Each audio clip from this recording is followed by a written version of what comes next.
ఉప ఎన్నికల్లో తీన్మార్ మల్లన్న పోటీ చేస్తా ఉన్నాడు. తీన్మార్ మల్లన్న పోటీ చేస్తే ఎందుకు సార్ మీకు భయం? నేను ఇండిపెండెంట్ గా 39వ సీరియల్ నెంబర్ మీద పోటీ చేస్తే ఈ నల్లగొండ గడ్డ నన్ను కడుపులో పెట్టి చూసుకుందన్నా. ఆ రోజు నా వెన్నుదన్నుగా నిలబడి నాకు నా నెంబర్ గుర్తుపట్టి మరీ ఓట్లేసింది. ఆ రోజు నుంచి ఈ రోజు వరకు తీన్మార్ మల్లన్న ఎట్లుండో అట్లే ఉండు. నేను ఈ ప్రజలకు, ఈ ప్రజల పిల్లలకు, భవిష్యత్ తరాలకు ఒక గొప్ప రాజకీయాన్ని చూపెట్టాలనుకుంటున్నా, ఒక ఆదర్శవంతమైన రాజకీయాలు చూపెట్టాలనుకుంటున్నా, ఒక జవాబుదారీతనం పెంచాలి అని చెప్పి చూస్తా ఉన్నా. ఇక వాళ్ళ కథ వర్ణనాతీతం సోదరులారా, వాళ్ళ కథ వర్ణనాతీతం. తీన్మార్ మల్లన్న చచ్చిపోతే బాగుండని కోరుకుంటాడు కేటీ రామారావు ప్రతిరోజు. తీన్మార్ మల్లన్న లేకపోతే బాగుండు అని కోరుకుంటాడు.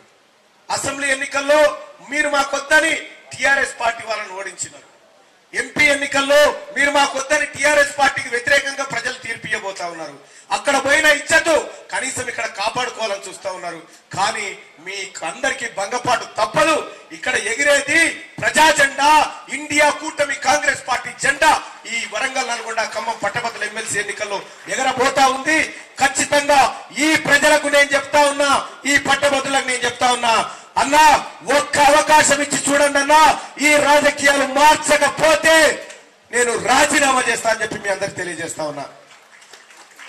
కాంగ్రెస్ పార్టీ ఇచ్చినటువంటి మేనిఫెస్టో అంశాలు ఏవైతే ఉన్నాయో ఈ అంశాలన్నింటినీ టెన్షన్ గా అమలు చేయించి, మా పెద్దల ద్వారా, ప్రభుత్వం ద్వారా అవన్నీ అమలు చేయించి మీ అందరికీ మంచి చూపిస్తాం.